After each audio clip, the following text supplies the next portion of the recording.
Motorists travel over such roads in comfort at any speed. For many years, engineers worked on this problem of easy riding from every angle. Springs were studied. They were made short, then long, narrow, then wide, with blunt ends and tapered ends, and they were made of various kinds of steel. The first marked improvement in spring ease came long ago when they discovered the great advantage gained when the springs were set parallel to the frame, with the springs in line with the direction of the ride. Instead of crosswise and contrary to it, side sway is reduced to a minimum. At first, engineers tried making both front and rear springs equally flexible, but they soon found that the front springs would have to remain much stiffer than those in the rear.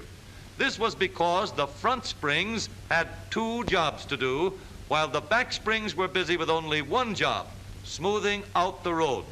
Besides springing the car, the front springs had to be stiff enough to hold the front axle steady for steering.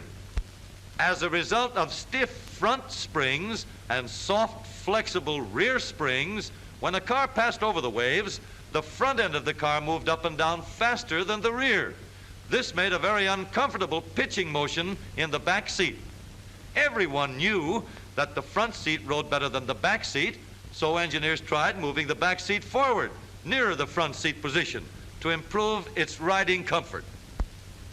But when they compared the angle of the car at the top of the bounce with its position at the bottom of the bounce, they found that the car went up and down as if it were on the end of a long lever fastened at a considerable distance in front of the car.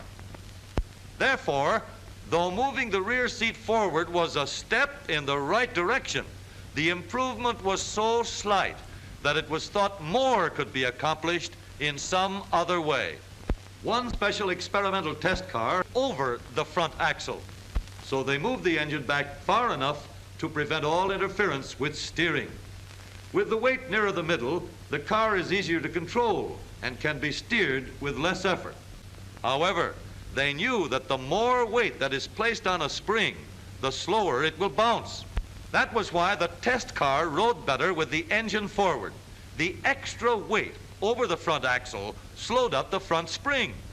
But Chevrolet engineers could not be satisfied with anything less than riding ease plus control and steering ease too. So the problem was to figure out some way of making the front spring as soft as the rear spring without losing the great advantage of proper weight distribution. The front springs should have only one job.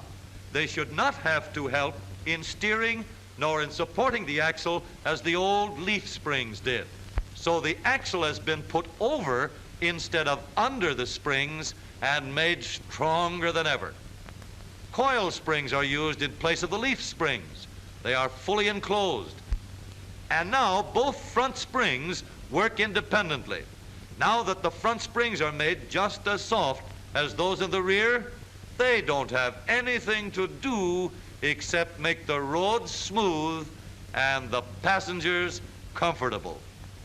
These new springs have been tested and found to be the biggest single improvement ever made in riding comfort.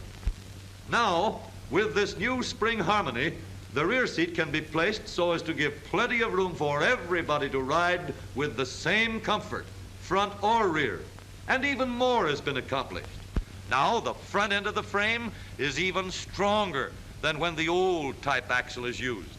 And the tensile strength of the connection between each front wheel and the frame is 3 times as great as the old spring leaf. Another thing, steering is a lot easier.